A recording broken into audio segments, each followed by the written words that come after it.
Raw? I'm raw. Yeah, man. Try raw. It's great. Raw flour.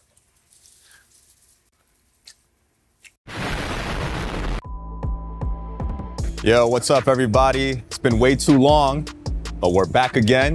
Welcome back to the Jae Lee Show. So I'm gonna switch things up a little bit. You guys probably don't know, but I used to have a podcast, which you could still find on Spotify, actually, called Takeaway with Jay. I did that for about a year, and I still get downloads every week. And it made me realize people still want to hear stories of other Asian American chefs and entrepreneurs in New York City, the greatest city in the world. So why not take a little bit of that idea and blend it with my Jae Lee Show? So I love people. I love talking to people, getting to know them on a deeper level, understanding their thoughts, where their heart is, and who they are, and why they're so passionate about what they do. So I decided to kind of switch the concept of the Jae Lee Show, which is amazing because I get to do this on the fly, right? So we're here in New York City. My first guest is Jeff Kim. He's the chef and owner of Nudibranch in East Village, New York City. East Village is the lower part of Manhattan on the east side, and it's where I have my restaurant as well, No One, my first one. And I'm gonna get to know him, and I'm gonna ask him, hey, cook me a dish that best represents you, your story. We're gonna taste it together, and I'm gonna ask him some questions, almost like podcast format. Sit down and just share a meal and just get to know him a little bit more. So that's why we're here today. Nudibranch, New York City. It's a Spanish tapas restaurant, but you'll find out more when I sit down and talk to Chef Jeff Kim. So here we go, guys. Let's go in right here.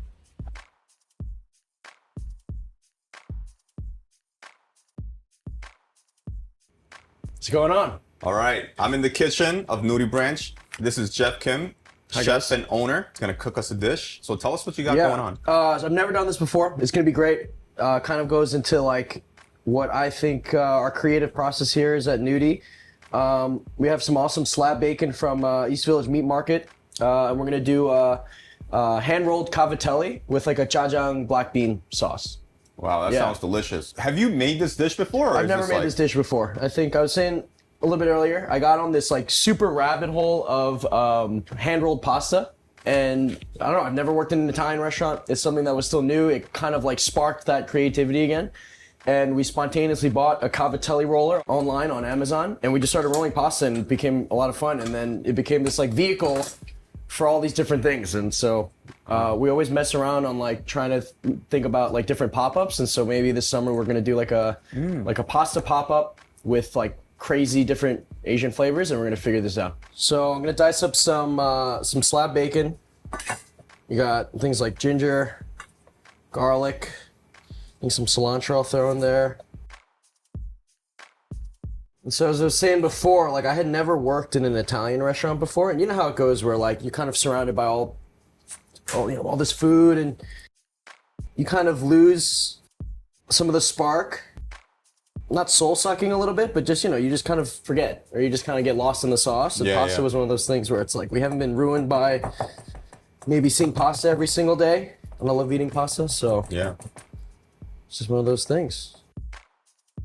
So your thought process behind this dish?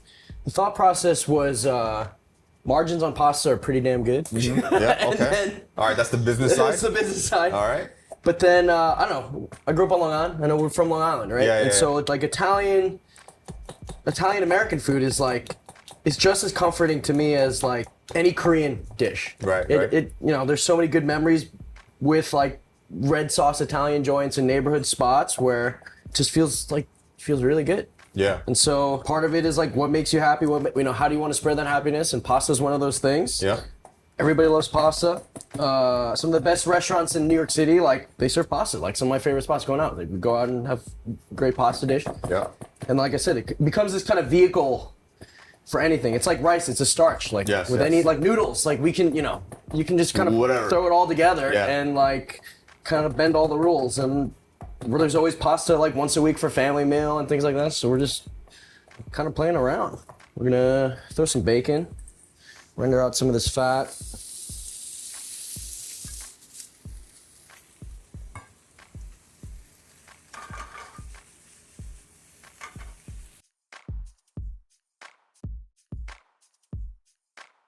I mean, pork and jajang, classic, Pork right? and jajang, right? And then usually we did a truffle jajang. When I was at Jua, Chef Hoyoung did like a jajang, truffle jajang Oh, naan, yeah. which was like the craziest fucking thing that I ever, you know. I ate at Chua. I think I had that dish. It's amazing. It was very good. It Very, kind of very it good. kind of blows your mind a little bit because it's just like such this comforting thing. Yeah. Boop.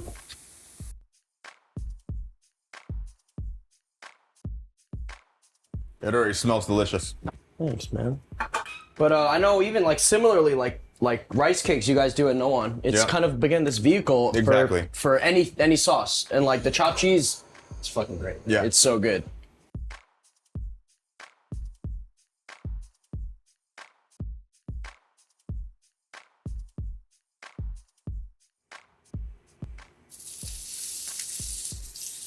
All right, so we get some of this veg sauteing.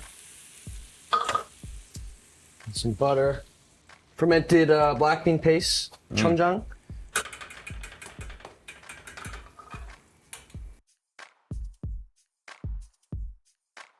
Butter and black bean Butter paste. and black bean It paste. really works together. It's very good. Usually this would be like with rendered pork fat, right? Yeah. But I think this is kind of, I know you have like a kind of a French background also. Yeah, And, like, a little bit, yeah. Butter's great, man. Yeah. I mean, we're Korean, so like looking at that, like that looks so delicious to me. Even that, you know what I mean? But I wonder if like non-Asians will look at that Look at and be this like, and be what like, the why heck does is that? We get our doenjang from this lady in Virginia that wow. kind of makes it in like her backyard. Mm-hmm. And we get it like once a year, and it comes in like a giant like Home Depot paint bucket.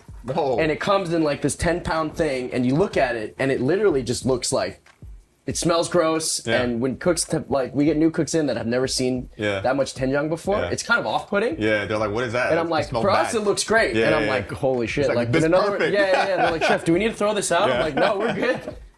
We're good. So right now we've got some ginger, some garlic scallion, the black bean paste, a little Korean chili. I'm gonna throw some cilantro in there, just to kind of brighten it back up.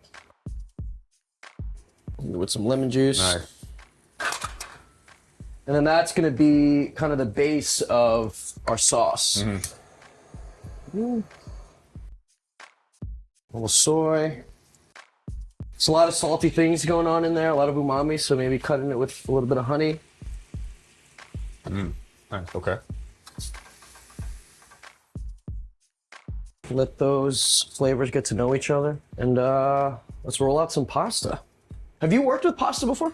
No, not much. Not much. But it's something that's always around in restaurants, even if it's not an Italian restaurant. We're Right, always right. like making pasta for family meal or things Right. like that, you know? So So you made this dough yourself? we made this yesterday. It's gonna be semolina 0000 flour and actually water. So there's no egg in this. And then I think I was reading of traditional cavatelli dough actually is just flour and water. Okay. Yeah. So it's cool to see. And it gets you on like a whole kind of, I don't know, it's like a cool highlight into how pastas get made all over regionally.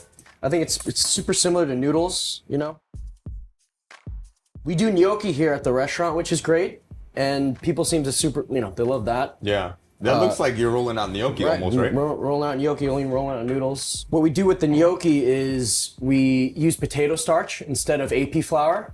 So they're gluten-free, but it gives it that like duck texture. So visually nice. it looks very European, it looks very something familiar, and then Yeah. they try it, and a lot of people are usually shocked because it's not like a standard traditional texture of gnocchi. And I love gnocchi, I love nudi, I love all of those like kind of pillowy flavors, but like how do we add that Korean element to it, right? And it's usually that like that chew, that texture that is found in like duck and things like that. I don't think I've ever had gnocchi made with rice flour. You gotta come back. Yeah. You gotta try it. I gotta come back. Yeah, man.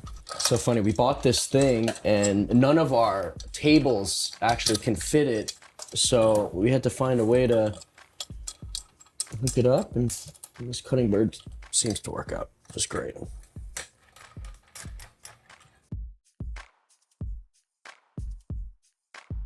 So we end up getting these like really cool little cavatelli. Oh, nice. The margins are good on pasta, Margins but are the labor, good. but the labor, Labor. I saw some cool video of some cooks trying to speed this process up, and they actually took like an electric drill. Oh, dude, that's so genius. And they went to town on it. Cavatelli has this beautiful shape where a lot of the sauce can get caught up in these ridges, and so what we do is, to prevent these guys from sticking, we'll throw a little semolina.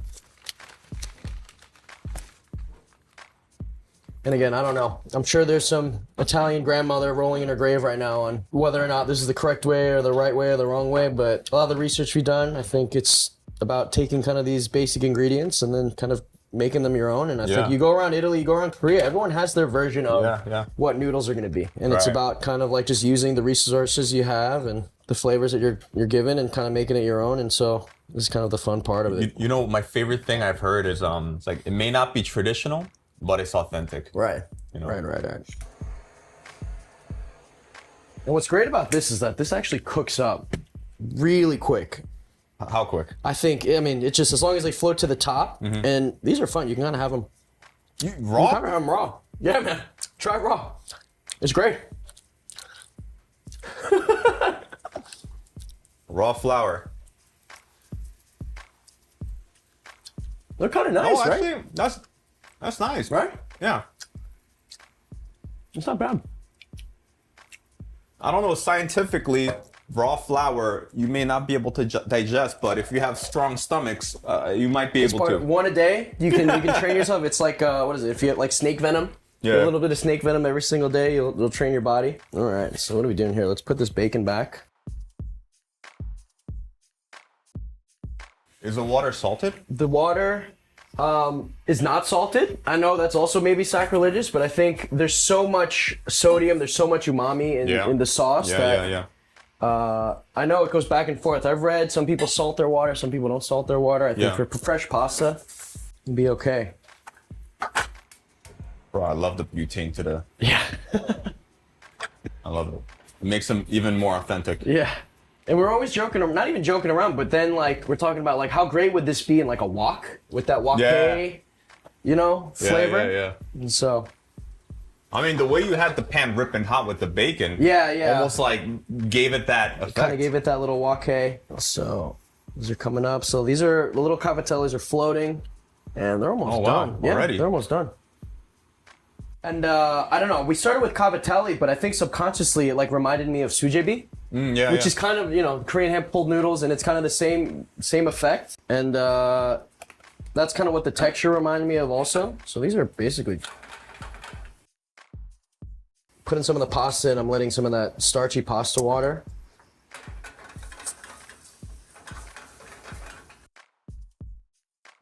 It kind of looks like jajang, right? It does. It does. It looks like chapaghetti. Yeah. It's like what you want at like 2 a.m. in the morning when you're coming home. And all right, let's taste for some seasoning.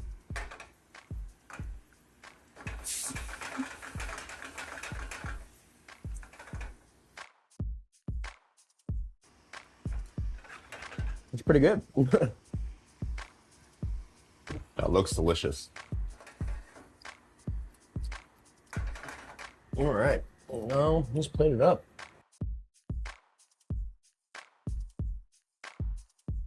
It reminds me of bandegi. Bandegi, right? Right? We're gonna finish it off with some chives. So, first ever cavatelli jajang with Polish slab bacon. Bro, that looks delicious. I can't wait to eat it. Ready? Yeah. Let's dig in. Go for it. A little sweet from the honey, a little smoky from the bacon, and then the chew. Wow. Bro, that's a umami bomb. Yeah, it's umami bomb. And you would think that it would eat pretty salty, but it doesn't, because the honey doesn't make it sweet. It balances it out. Right. And the lemon juice really then balances the saltiness and the slight sweetness, and it really brings it together. And I love the heat in there too. The heat, it's got to be a little spicy, But I don't know. I think the texture of the cavatelli, like it's so fun. It's just this fun chew. Yeah. And it like kind of keeps you going. The bacon in there, there's some protein. Bro, So this is a delicious dish for sure. thank you, man. I love your thought process. In a way, you're bending the rules, All the rules. right? We're having fun. I think this is what food is supposed to be. This is pasta, and it has all these vehicles and flavors that like you and I maybe look at as from our childhood, but with like a different kind of New York twist on it. And yeah, I don't know. It becomes kind of, and then this is kind of a sneak peek into like our creative process here is we'll do something like this, and then we'll tweak it, and we'll, you know, maybe more allium in there. Maybe we'll use like shallot or like white onion or a different type of, you know, chili or something like that. Or maybe, you know, we'll give it out to a special and we'll see what our regulars think. And maybe if it's like too spicy, we'll dial it back. If it's like too some of this, you know, we'll kind of play this game of back and forth until you know, kind of we nail it. But so now I'm really curious. Now, it's been what, 4 years now? 4 years last week, yeah. Crazy. Congratulations. Thank you, man. Crazy. That's huge. I think surviving even a year in New York City is a big accomplishment. Yeah, it was. You know how it goes. This is a crazy city. The competition is super fierce. I use this block as a really good example for kind of the dining scene. One in the East Village. It's probably like I think per capita like the most densely populated neighborhood in the country or even in the world with food. But we have Lions, who does great martinis and burgers. We have like a Pakistani takeout. We have a Norita that's pumping a Hawaiian food with like an amazing Riesling program. Mala Project. We have an organic fruit store. We have a bodega. We have a like sushi omakase, and like Tony across at Hen House, who's doing crazy like Lebanese fried chicken dishes. And then on this block we have like Ari Ari, a dive bar, us, and a sandwich shop. It's like, where else in the world are you gonna get those many different types of cuisines all in like 100 feet of each other? So how did you end up here? I know you started off as a pop-up.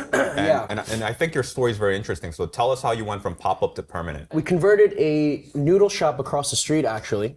It was, I don't know, like 400 square feet. We had a fryer and a toaster oven to work with. That was all we had. We started doing dinners. Didn't expect it to be kind of this thing that, you know, was going to be permanent. It was just, we missed cooking back then. It was during COVID. This was during COVID? Yeah, this was at the beginning of COVID? This was towards maybe like in the middle. I know that the city had started with like 25% restaurant capacity, and that was what was going on. It went from like 25 to 75, and then restaurant owners were like, how do I even calculate 75%? You know, it was like a weird kind of situation. But we did that for a year, and then all of a sudden it was like Instagram only. We got some a little bit of popularity through that, and all of a sudden we're like looking at a year, you know, signing a lease in the space across the street. What was that the goal though, or you had no idea? We had no idea. I mean, I think for me individually and my business partner Matt, we knew that being cooks in New York City and like being in this industry and choosing this as a career, like we knew like we wanted to open up a restaurant. Yeah. Questions of like who, what, when, where, even how. I think those don't really get figured out until after. You know what I mean? Like you just kind of know you want to do it, but then like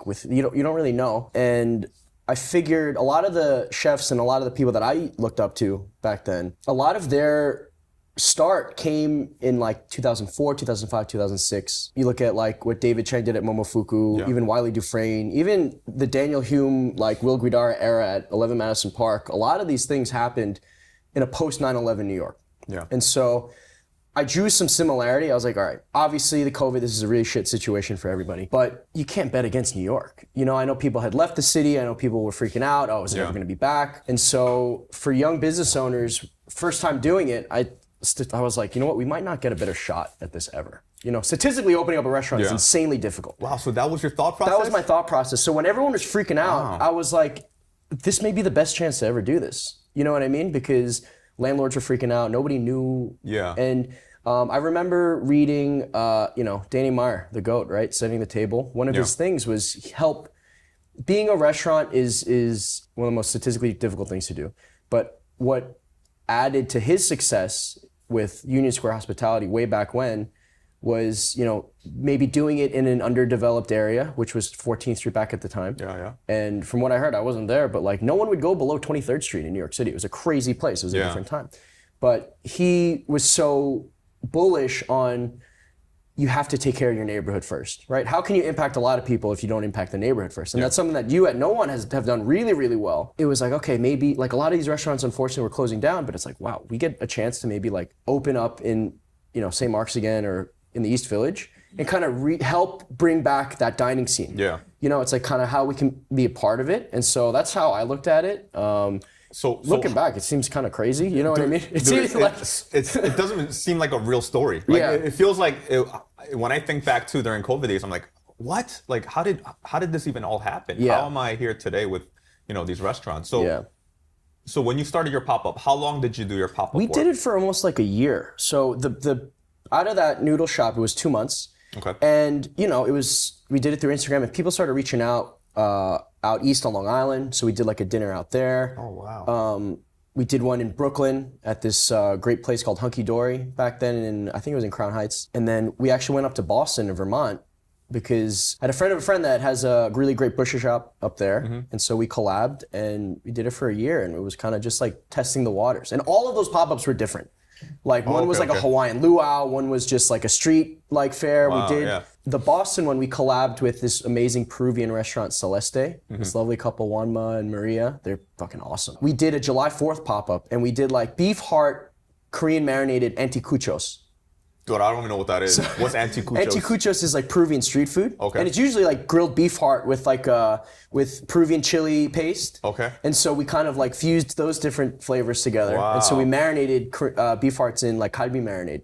And then we grilled it over a binchotan. Wow, and so you got super creative every everyone, pop-up. because that's, I think that by nature, it's like that's the beauty of a pop-up, the right? beauty of a pop-up. It's not a sustainable thing, Yeah. but it's meant to like just try a bunch of shit. So there's a lot of chefs out there right now. They're looking to start their own thing. They don't even know where to start. Yeah. And a lot of chefs that work in, high-end, fine dining or like upscale restaurants, they work with the best kitchen equipment, the best, specialized, team members across the board. There's HR, there's marketing person, there's, whoever, right? Yeah. So when obviously you worked in restaurants professionally before you started doing your pop-ups. Yeah. So what's your advice for chefs right now, young cooks and young chefs who want to start their own thing and they want everything to be perfect?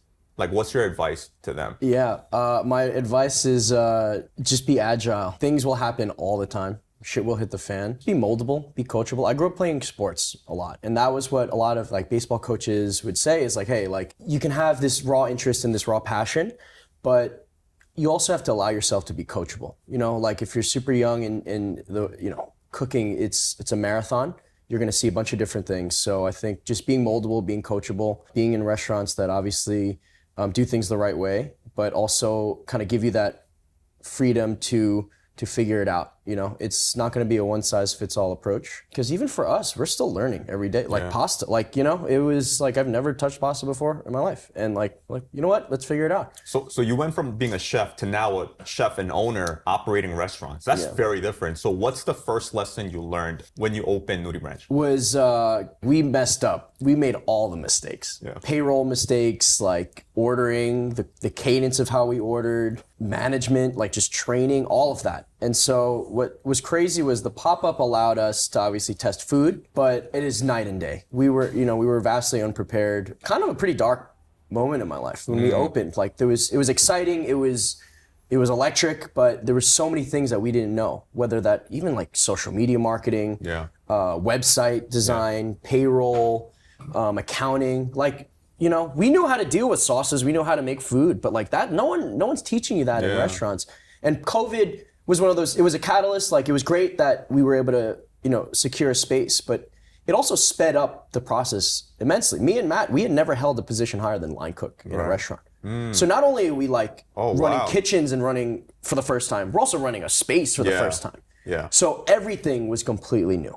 And so I have no idea. Like, I think you just have to there's so many things that even if someone gave us advice, like we were so unprepared, but like be willing to kind of figure it out on the fly. I think in New York, and I'm sure you can attest to this better than I can, is like, you don't really know what you're going to get into until it happens. Even tenant, just like certain things in New York City that you don't really realize, you could have a really bad tenant in the building and that causes like service to run, unfortunately, or like depending on the building's water, like, I remember our first night, friends and family, we lost hot water at 7 p.m. Oh my gosh.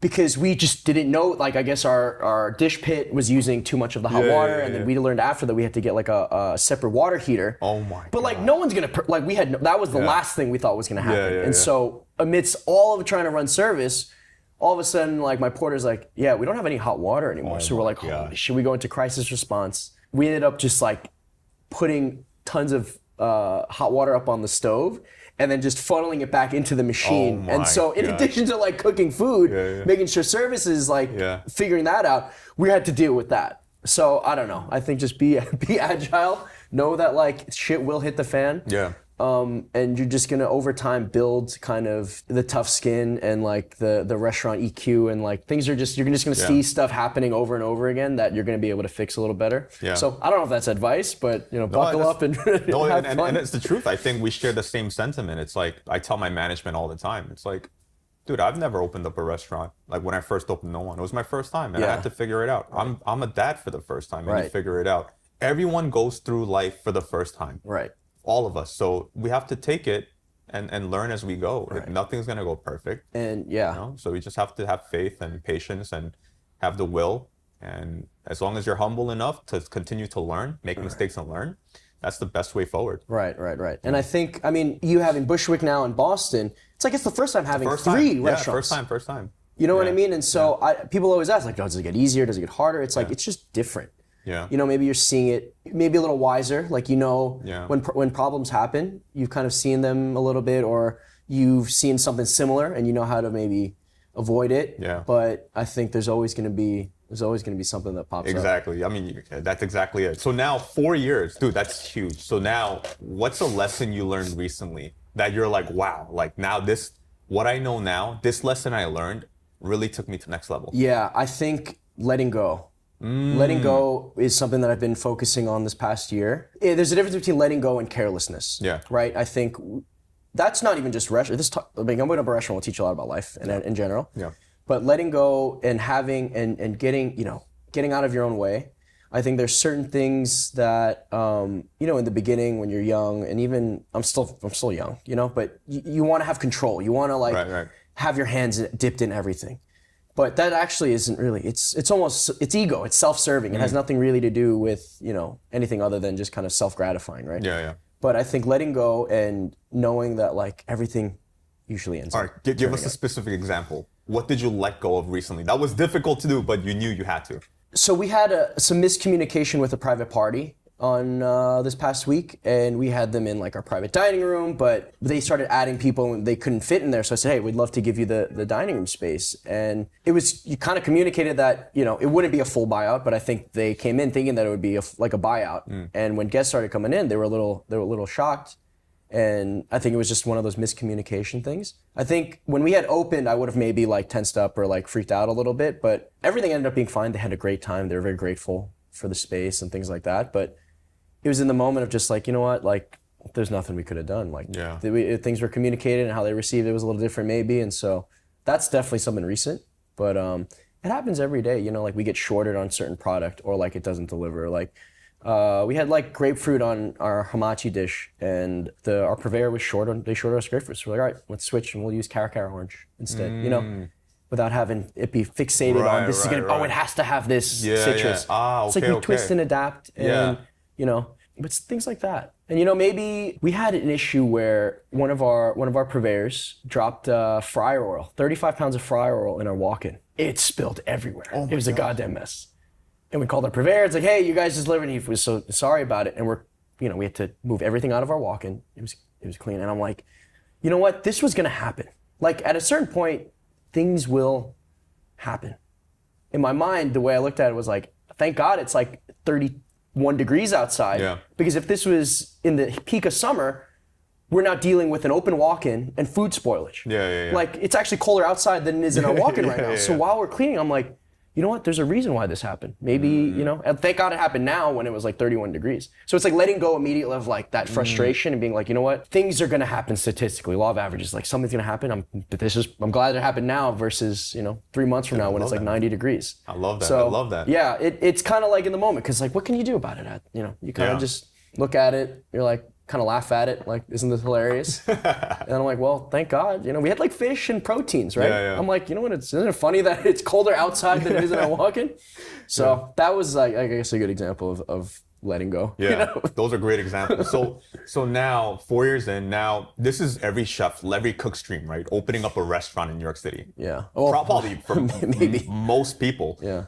So when I opened my restaurant too, when I opened the first restaurant here, I thought to myself, okay, so what's next? Yeah. I think as humans, we always need a goal, something to go after next, Right. just to keep us motivated and to push to the next dream. Yeah. And I think I've heard the saying, I don't know if it was Dame Dash, but someone said the most beautiful death is the death of your first dream because you already accomplished it. Yeah. So now what's next for you? The next, I think, listen, I love restaurants. Play and work, start and stop, I don't really know.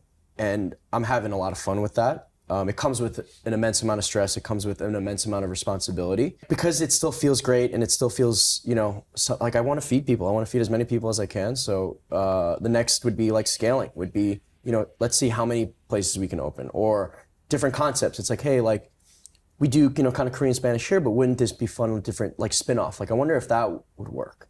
And so that is what definitely motivates me. Also, we have, like, an incredible team. People that have been with us for over a year and love being in the space.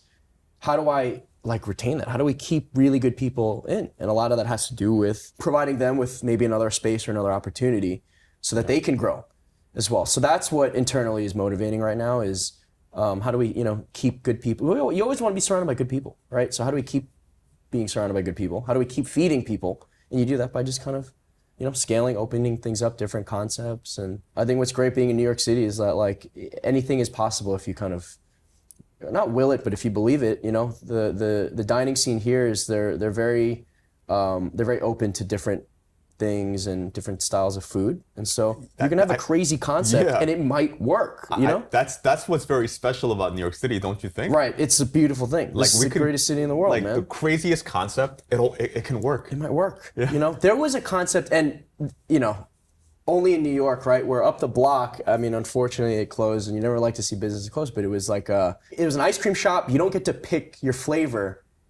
You just open this box, you pay, and a hand just gives you a fucking flavor of ice cream, man. And I'm like, how come I didn't know about this? Yeah, I was up the block, and I was like, looking at him, like, I don't know how long that's gonna last, but only in New York. Yeah. Right, only in New York can someone think of this crazy idea and just have it exist for however long. You know what I mean? So, ridiculous. Yeah. Dude, so thanks for sharing this meal with me, man. Absolutely. Before we end the podcast, yeah, where can people find you and your restaurant? We are on First Avenue, 125 First Avenue in the East Village, between St. Mark's and 7th. We're also on Instagram at Nudibranch NYC. Are you open 7 days a week? We're open 7 days. Yeah.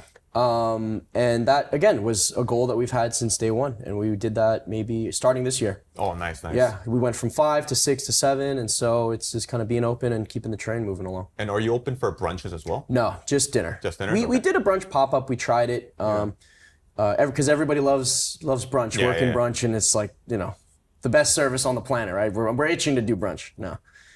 We tried a few pop-ups and it wasn't worth it. Okay. I think the amount of labor that goes into it, the amount of effort and time. Yeah. Also, the close open is pretty brutal. Yeah. Closing on a Saturday night, maybe at 12:30, and then coming back in and the team's exhausted. We're not really trying to burn out people here. Also, concept-wise, it's like I don't think anyone's craving Korean Spanish for brunch. Yeah. I'm not. You know what I mean? And so, like, if I didn't think we were going to do it well, if I didn't think that, like, it was going to be added value to, the city or the neighborhood, why would we do it? It's kind of like trying to force something that, may not work. Take all of that energy and convert it back into what what we think we're good at. Focus on what you do best. Focus on what we do best. So your private dining room, how many people does it seat? Up to 20. Wow, that's actually pretty big. That's not too bad. I don't think you could find many spaces like that at least in this area. Exactly, and I think guests have a lot of fun with it. We do birthdays, holidays, corporate parties and things like that. But private dining, I mean, space in general is limited in New York. Yeah, for sure. Right? In order to find private dining anywhere, you either have to go to Midtown and then you got to pay an arm and a leg. Yeah. Especially down here. Yeah. So it is this room that we've been able to use and people love it. We've hosted events. I hosted a kimchi making class. Wow. So you use that for totally different. Yeah, and we see people there during, regular service as well. Oh, okay. And so it just becomes this room where, like, we can kind of have these certain things, Dude, that's amazing. Yeah, man. If you guys want to check out Nudibranch for private parties, this is the place to Hell go. yeah. It's pretty rare. Even in my restaurant, I can't fit even 20 people as a large party. So, Chef, Thank you, Thank Jay. you very much. Thanks, man. Catch him at Nudibranch. Peace, y'all.